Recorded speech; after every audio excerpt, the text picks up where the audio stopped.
السلام عليكم ورحمة الله وبركاته. أبطال أولى إعدادي عاملين إيه؟ يا رب تكونوا بخير. النهاردة هنحل أهم الأسئلة على أول درس موقع قارة إفريقيا. عندي خريطة للعالم وبيقول لي اكتب مدلول الأرقام. رقم 1، أول حاجة قارة مين؟ طبعا على طول دي واخدينها قارة إفريقيا اللي قعدنا نتكلم عليها. طب رقم 2، القارة دي قارة ايه؟ قارة آسيا. غير القلم. تالت حاجة قارة ايه؟ فين رقم 3؟ رقم 3 اهي، يبقى دي قارة أوروبا. رقم 4، فين رقم 4؟ قارة أمريكا الشمالية. أمريكا الشمالية.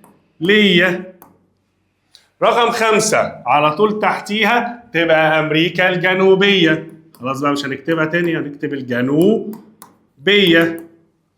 رقم 6، القارة اللي تحت دي اسمها قارة إيه؟ قارة استراليا. 7، قارة 7 إيه؟ القارة. طب القارة اللي موجودة تحت دي قلنا عليها قارة أنتاركتيكا. كاتيكا. 8، مدار. فين 8؟ 8 اهو. طب المدار ده عدى على البحر الأحمر؟ عدى، يبقى على طول أقول مدار السرطان.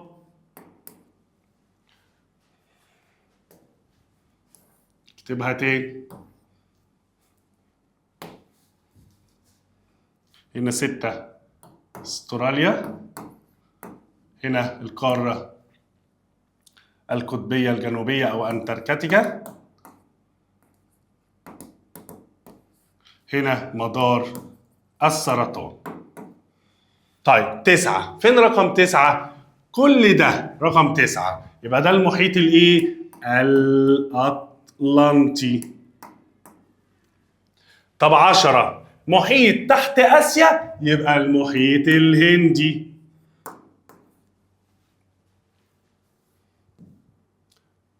أمامك خريطة تاني لقارة إفريقيا. 1، عندي مدار. فين رقم 1؟ أهو، مدار في جنوب القارة، يبقى مدار إيه؟ مدار الجدي. يبقى الجنوب ده خالص مدار إيه؟ الجدي. طب 2، خط طول. ما عنديش غير خط طول، خط طول جرينتش. 3، دائرة. فين 3؟ اهي في نص افريقيا، يبقى دائرة الاستواء. رقم 4، عندي هنا رقم 4 ده محيط في غرب القارة، بنقول عليه المحيط الأطلنطي. 5، البحر. فين 5؟ ده 5 البحر الايه؟ الأحمر. 6، مضيق. اجي كده، فين 6؟ مضيق عند البحر المتوسط، يبقى مضيق جبل طارق. فين 7؟ 7 اهو. طب 7 دي جزيرة. ايه الجزيرة الكبيرة دي؟ هي جزيرة مدغشقر. 8، البحر. فين 8؟ يبقى البحر المتوسط. 9، مضيق آخر البحر الأحمر، يبقى مضيق باب المندب. فين 10؟ 10 جزر. 3 جزر دول هم جزر القمر. 11، خليج. خليج ايه اللي بيطلع من ايه؟ بيطلع من آخر البحر الأحمر، خليج عدن.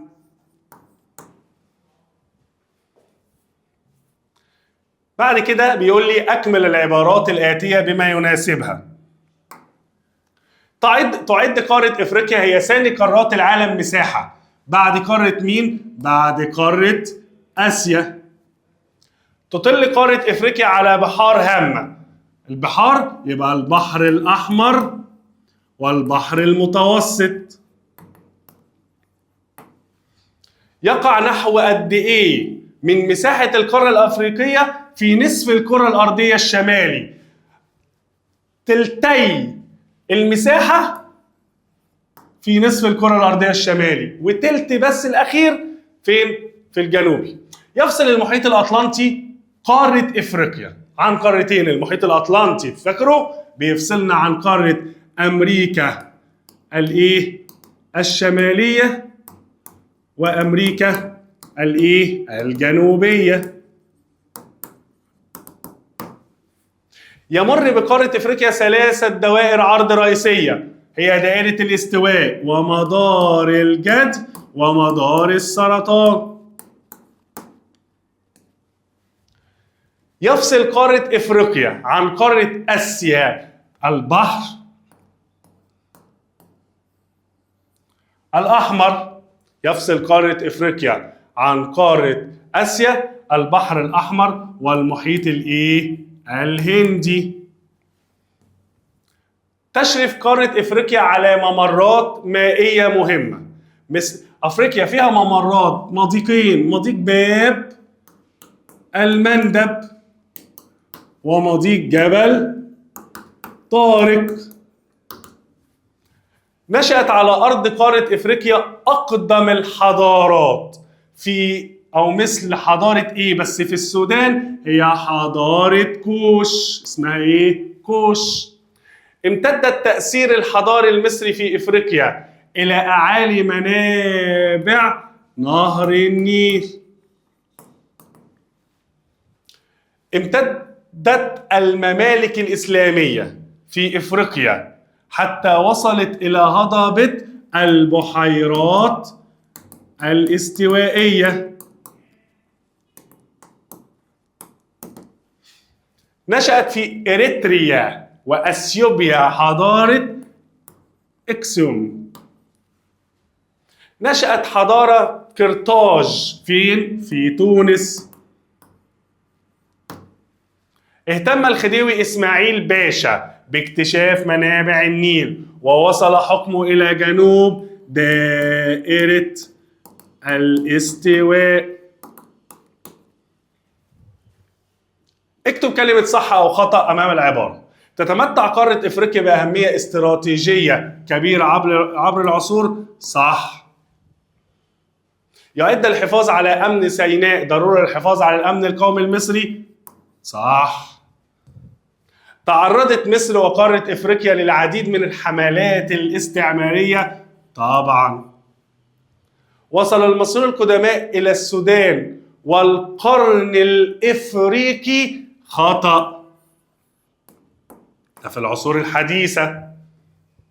تعمل مصر على تدعيم علاقاتها مع دول وشعوب القارة. طبعا. بدأت رحلة الدوران حول إفريقيا في العهد الفرعوني. مين العهد الفرعوني؟ نخاوي الثاني. بدأت من البحر الأحمر وانتهت بمضيق باب المندب. لا طبعا، بمضيق خطأ مضيق جبل طارق. تعد قارة إفريقيا أولى قارات العالم من حيث المساحة. خطأ، هي تاني قارات بعد آسيا. تمثل قارة إفريقيا 20% من مساحة اليابس في العالم. يا مستر أنت قلت الأرقام مش هتيجي. احنا بنحل على الدرس، احنا مش في امتحان آخر السنة. تمثل قارة إفريقيا 20%، يبقى عادي. صح. تمر دائرة الاستواء في القسم الجنوبي من قارة إفريقيا. لا طبعا، هي في الوسط. الجنوبي ده الجدي. يمر خط جرينتش بأكبر الدول العربية والإفريقية من حيث المساحة. طب تعالى نشوف. خط جرينتش بيمر بدولة اسمها الجزائر. يبقى إيه؟ صح، وهي الجزائر أكبر الدول العربية والإفريقية مساحة. تقع تلت مساحة قارة إفريقيا في النصف الكرة الأرضية الجنوبي. التلت بس، يبقى صح، لأن الثلثي في الشمال. تقع قارة إفريقيا وسط قارات العالم وتطل على مسطحات طبعا مائية. يفصل كل من البحر المتوسط والمحيط الهندي. بحر المتوسط والمحيط الهندي بيفصل قارة افريقيا عن اسيا. خطأ، مش البحر المتوسط، بحر الايه؟ الاحمر. يفصل المحيط الهادي قارة افريقيا عن الامريكتين. انا ما ذكرتش محيط هادي عندي، يبقى خطأ. المحيط الايه؟ الاطلنطي. تقع مصر في الركن الشمالي الغربي. يا راجل لا، الشرقي، يبقى خطأ. تم الدوران حول افريقيا لأول مرة خلال عصر المصريون القدماء. صح، ايام نخاوي الثاني. استمرت بعثة الملك نخاوي الثاني التي ارسلها للدوران حول افريقيا 3 سنوات. طبعا. امتد التأثير الحضاري المصري إلى غرب إفريقيا وأعالي منابع النيل الاستوائية. صح. المسعودي من أوائل الرحالة العرب الذين زاروا إفريقيا. صح. وصلت القوافل العربية في العصور الوسطى إلى السودان والحبشة وجزر القمر. صح. بدأت محاولات الإنجليز لاكتشاف افريقيا خلال عهد الملك هنري الملاح. وقال للانجليز لا، ده دول البرتغال، يبقى خطأ. تم انتخاب دولة المغرب عام 2019 لرئاسة الاتحاد الافريقي. خطأ، ده احنا مصر.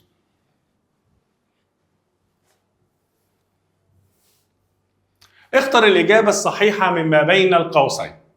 تقع قارة افريقيا الى الجنوب من ايه؟ هي جنوب ايه؟ جنوب البحر المتوسط.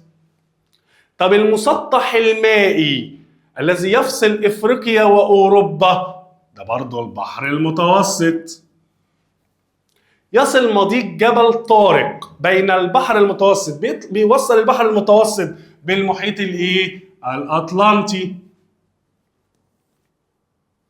طب يصل مضيق باب المندب بين البحر الأحمر وخليج عدن. يقترب يابس إفريقيا مع يابس أصغر قارات العالم القديم اللي هي طبعا أوروبا من حيث المساحة. بيقتربوا عند مين؟ عند مضيق جبل طارق. دخلت الحضارة الإسلامية إلى قارة إفريقيا عبر إيه؟ عبر شبه جزيرة سيناء.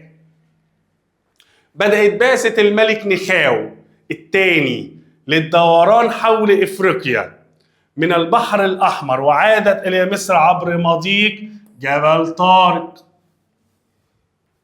في عهد محمد علي تم رسم الخريطة للنيل حتى جنوب مين؟ حتى جنوب السودان.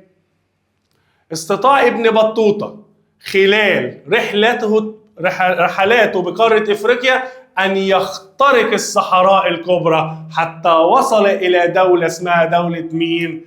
مالي. وأنا مالي من الدول العربية الإفريقية. دولة عربية بس إفريقية. دولة مين؟ جيبوتي، خدتها قبل كده. تمثل قارة إفريقيا نحو مساحة قارات العالم قد إيه؟ 5. يمر بقارة إفريقيا نحو كم دائرة عرض رئيسية؟ 3. استواء، سرطان، جدي. يحد قارة إفريقيا من جهة الغرب، غرب أهو، يبقى المحيط الأطلنطي. دولة إفريقية تقع في الركن الشمالي الشرقي. إحنا مصر. أخيرا جبنا. أنشأت على أرض إفريقيا حضارات قديمة مثل حضارة إيه في تونس؟ حضارة قرطاج. انتقلت الحضارات من قارة آسيا إلى قارة إفريقيا عبر إيه؟ الحضارات انتقلت عبر مين؟ شبه جزيرة سيناء. انتهت رحلات محمد علي باشا الاستكشافية في إفريقيا لما اكتشف إيه؟ لما اكتشف النيل الأبيض.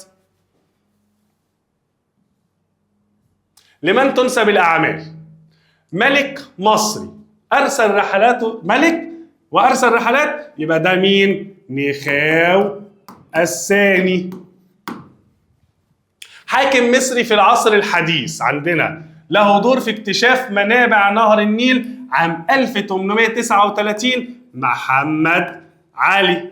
رحالة عربي قام برحلات مهمة في شمال وغرب افريقيا لغاية ما وصل لمالي. عشان ما نتلخبطش، مين اللي وصل لمالي؟ هو مين؟ ابن بطوطة. بس طب التاني ده اللي زار الاوائل الرحالة العرب اللي هو المسعودي، واللي كتب ايه عن افريقيا اهو. اوائل الرحالة العرب الذين زاروا افريقيا وكتبوا عنها المسعودي.